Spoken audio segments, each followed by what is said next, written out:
नमस्कार, मैं कमलेश कबीर आपका एक बार फिर स्वागत करता हूं इस नए एपिसोड में।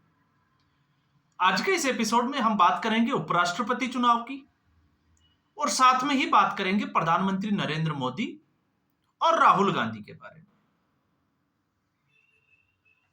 कल जिस तरीके से उपराष्ट्रपति चुनाव के लिए संविधान सदन में भारतीय जनता पार्टी की तरफ से मॉक पोल किया गया और आज कांग्रेस पार्टी का मॉक पोल होने वाला है, या हम कहें कि इंडी गठबंधन का मॉक पोल है। तो सबसे पहले मॉक पोल को थोड़ा सा समझ लेते हैं। मॉक पोल का मतलब है कि उपराष्ट्रपति का चुनाव कैसे होना है, क्या क्या प्रक्रियाएं होगी, वो सारी बातें जो है वो समझाई जाती है।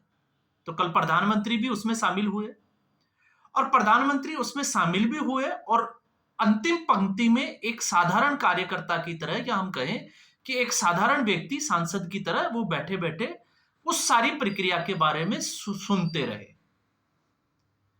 दूसरी तरफ आज हम बात करते हैं इंडी गठबंधन की। तो इंडी गठबंधन का मॉक पोल होने वाला है, इसलिए मैंने बात की कि इस वीडियो में हम प्रधानमंत्री नरेंद्र मोदी और साथ में ही हम बात करेंगे राहुल गांधी के बारे में। तो सबसे पहले थोड़ा सा हम उपराष्ट्रपति चुनाव की जो प्रक्रिया है उसको लेकर थोड़ी बात कर लें, उसके बाद हम इस मुद्दे पर आएंगे ताकि इसको समझना आसान हो जाएगा। अब इस वक्त जो है वो मीडिया में जिस तरीके से खबरें चल रही है, क्योंकि या तो आकलन की कमी हो सकती है या फिर अपना अपना जो है वो नैरेटिव सेट करना, या अपना जिस तरफ जिसका झुकाव है उसकी बात करना। सबसे पहले अगर हम बात करें तो टोटल 782 वोट जो है वो पड़ने वाले हैं उपराष्ट्रपति चुनाव के लिए। तो 391 वोट जिसको पड़ेंगे उस उम्मीदवार की जीत होगी। तो इस वक्त इंडी गठबंधन की तरफ से बी सुदर्शन रेड्डी, तो बी सुदर्शन रेड्डी जो जज भी रहे और विवादास्पद फैसलों में उनका नाम भी रहा। और अब आजकल आपने देखा है जब से वो उम्मीदवार बने हुए हैं उसके बाद से अपने उन फैसलों को लेकर जो है वो सफाई देते हुए नजर आते हैं। तो दूसरी तरफ भारतीय जनता पार्टी उनके ऊपर हमलावर है। लेकिन खैर वो उम्मीदवार है, तो ऐसी स्थिति में जब एनडीए और इंडी गठबंधन को हम देखते हैं तो एनडीए के पास 422 वोट सीधे सीधे जो है वो नजर आ रहे हैं, मुकाबले में इंडी गठबंधन के पास में 312 वोट। तो आप सोचकर देखिए, समझकर देखिए थोड़ा सा कि 391 वोट जीत के लिए चाहिए। एक तरफ 312 वोट है और दूसरी तरफ 422 वोट है, तो जीत किसकी है? लेकिन फिर भी एक जिसको कहें कि राहुल गांधी को खुश करने के लिए, अब राहुल गांधी खुश कैसे होंगे क्योंकि वो तो बाहर है, इस देश में तो है ही नहीं इस वक्त। लेकिन फिर भी अपने नंबर बढ़ाने के लिए कुछ मीडिया के लोग और कुछ इस गठबंधन के हिस्से वाले लोग किसी भी तरीके की बात कर सकते हैं।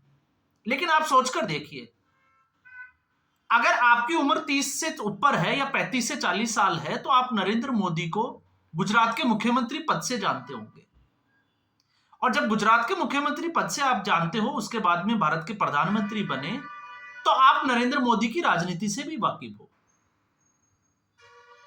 तो फिर यह क्यों किया जा रहा है इस तरीके से, सिर्फ और सिर्फ नंबर बढ़ाने के लिए?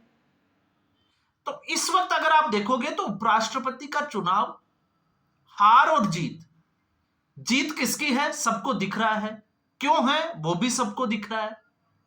लेकिन ये जो चुनाव होने वाला है ये मैसेजिंग के लिए है। अब मैसेजिंग क्या है? क्योंकि 312 और 391 के बीच में फासला बहुत है, और उस तरफ अगर आप देखोगे तो 22 और 9 31 वोट ज्यादा है। लेकिन इसके अलावा 48 वोट ऐसे हैं जो ना इंडी गठबंधन का हिस्सा है ना एनडीए गठबंधन का हिस्सा है। तो उसके ऊपर बड़ी नजर होगी कि ये किस तरफ जाएंगे। अब ऐसे में आपको पता ही है, हमने बात भी की थी एआईडीएमके जिसके 4 वोट है और चारों वोट जो है वो एनडीए को जाने की पूरी संभावनाएं है। अब जब हम डीएमके के स्टालिन की बात करते हैं तो उम्मीदवार भले ही जो है वो सीपी राधाकृष्णन हो, लेकिन जिस तरीके से वोटर अधिकार यात्रा में वो शामिल हुए हैं तो साफ है कि वो इंडी गठबंधन के साथ जाएंगे। और उस तरफ अगर आप जाओगे तो जो वाईएसआर जो कांग्रेस है उसने पहले ही कंफर्म कर दिया कि वो राधाकृष्णन के साथ है, और फिर उसके बाद चंद्रबाबू नायडू, वो आप समझ सकते हैं। तो ये सारा समीकरण जो है वो पहले से क्लियर है। तो 48 वोट पे नजर रहेगी, लेकिन इसके अलावा सबसे बड़ी जो नजर रहेगी वो रहेगी क्रॉस वोटिंग के लिए, क्योंकि उपराष्ट्रपति के चुनाव में कोई भी पार्टी अपना व्हीप जारी नहीं कर सकती है, और किसी भी मेंबर ऑफ पार्लियामेंट के ऊपर कोई राजनीतिक दल अगर वो क्रॉस वोटिंग करता है तो उसके ऊपर एक्शन नहीं ले सकती। तो ऐसी स्थिति में नजर सिर्फ और सिर्फ इसमें एक मैसेजिंग की है, तो मैसेजिंग की, और दूसरा जो है क्रॉस वोटिंग की, कि क्रॉस वोटिंग हो सकती है या हुई है या नहीं हुई है, और हुई है तो कौन सी पार्टी के जो है वो एमपी जो है वो दूसरे पाले में या दूसरे पाले से वो अभी इस वक्त जो है उनकी सोच मेल खा रही है। बस इसका ये जो है वो सारा खेल है।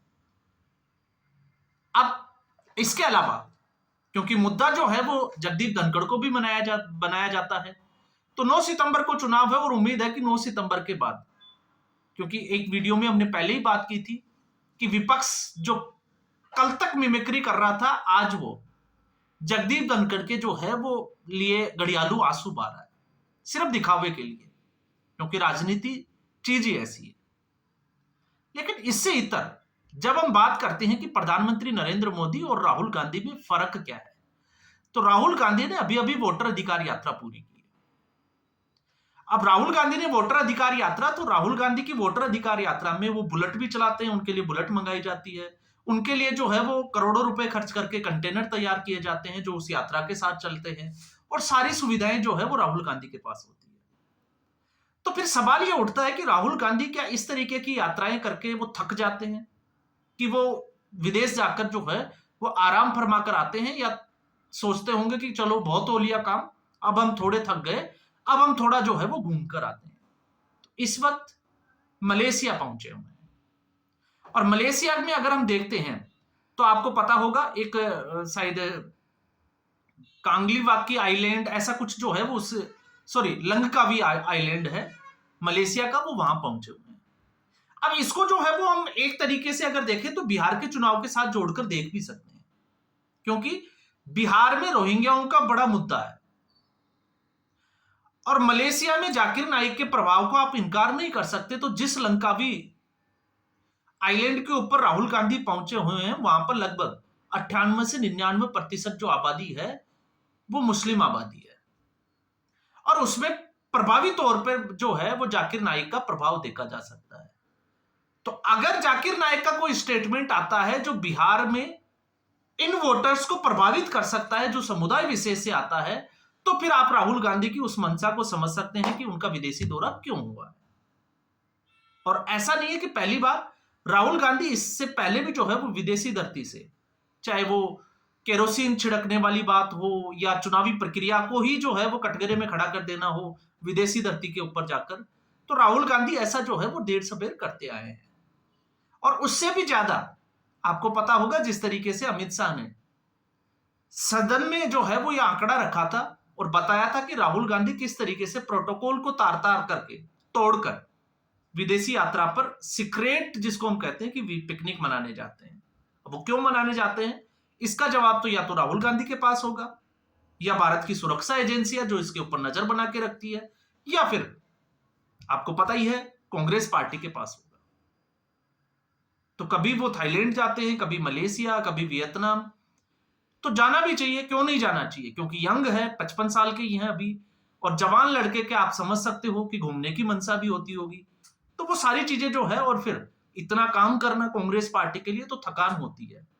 लेकिन सवाल ये नहीं है, सवाल ये है कि दूसरी तरफ प्रधानमंत्री नरेंद्र मोदी 75 वर्ष की उम्र में और लगातार मुख्यमंत्री और प्रधानमंत्री रहने के बाद, अजय जिसको हम कहते हैं, अब तक उसके बावजूद जो है वो इस तरीके से उपराष्ट्रपति चुनाव की जो मीटिंग होती है उसमें भी वो भाग लेते हैं। कभी वो पिकनिक मनाने नहीं जाते, वो विदेश दौरों पर, क्योंकि जो एक कूटनीति का हिस्सा होता है उसके तहत वो दौरे पर जाते हैं, और जब भी जाते हैं तो उनके साथ मीडिया होता है, उनके साथ पूरी टीम होती है, और वहां पर क्या हुआ उसको सार्वजनिक भी किया जाता है। तो राहुल गांधी और प्रधानमंत्री नरेंद्र मोदी की यात्रा के बीच में क्या फर्क है वो साफ तौर से दिखाई देता है। और यह भी समझ में आता है कि राहुल गांधी वोटर अधिकार यात्रा राहुल गांधी ने कर दी। अब राहुल गांधी का काम खत्म हो गया, अब जो करना है वो बिहार की जनता ने करना है। अब बिहार की जनता जो है वो राहुल गांधी को जिताए, ये जिम्मेवारी जनता की है। क्यों? क्योंकि हरियाणा के विधानसभा चुनाव में राहुल गांधी ने बोल दिया कि कांग्रेस पार्टी में भूपेंद्र हुड्डा जो है जो करेंगे वो करेंगे, और फिर वो अमेरिका चले गए, तो उनकी जिम्मेवारी पूरी हो गई। तो फिर उसके बाद में अगर कांग्रेस पार्टी को चुनाव हराया तो या तो चुनाव आयोग ने हराया या फिर हरियाणा की जनता ने हराया। ये तो साफ तौर से जो है वो नजर आता है। और अब बिहार में भी जो है वो इसी तरीके की। तो बिहार में अगर कल को कांग्रेस पार्टी हार जाती है तो उसकी जिम्मेवार बिहार की जनता है। बिहार की जनता को भी समझना चाहिए कि राहुल गांधी वोटर अधिकार यात्रा करने के बाद में कितने थक गए कि उनको विदेश जाना पड़ा, उनको घूमकर आना पड़ा, तब जाके उनका जो है वो माइंड फ्रेश हुआ। इसमें मैं जो है वो ज्यादा डेप्थ तक जाने की मैं जो है वो ना तो मेरी इच्छा है ना मैं इस पे बात करना चाहता हूं। लेकिन मैं राजनीतिक तौर पर दोनों पार्टियों में और दो बड़े नेताओं में जिनको आपस में इस देश की जनता जो है वो तुलना करती है, उनमें तुलनात्मक मैं फर्क आपको बताने जा रहा हूं कि इन दोनों नेताओं में क्या फर्क है। एक व्यक्ति लक्षद्वीप इसलिए जाता है क्योंकि उसको एक दूसरे देश ने जिसने चैलेंज किया उसके पर्यटक को वहां से आने से रोककर लक्षद्वीप की तरफ मोड़ना था। और आप देखिए दूसरे दिन ही उस द्वीप का, उस देश का क्या हाल हुआ। मुझे नाम लेने की जरूरत नहीं है, तो आप सोचकर देखिए। और एक व्यक्ति थाईलैंड जाता है गुप्त दौरे के ऊपर, फिर मलेशिया जाता है, फिर वहां से जो है वो फुटेज कुछ वायरल हो जाते हैं और फिर यहां देश में सुर्खियां बन जाती है। तो दोनों मीडिया के लोग जो है वो अपने अपने तरीके से आकलन कर रहे हैं और बाकी देश की जनता समझदार है, वो उसका जो है वो तुलना अपने आप जो है वो कर ही लेती है। तो फिलहाल इस एपिसोड में इतना ही। उम्मीद करूंगा वीडियो एपिसोड आपको पसंद आया होगा। वीडियो को लाइक करें, शेयर करें, चैनल जरूर सब्सक्राइब करें। धन्यवाद।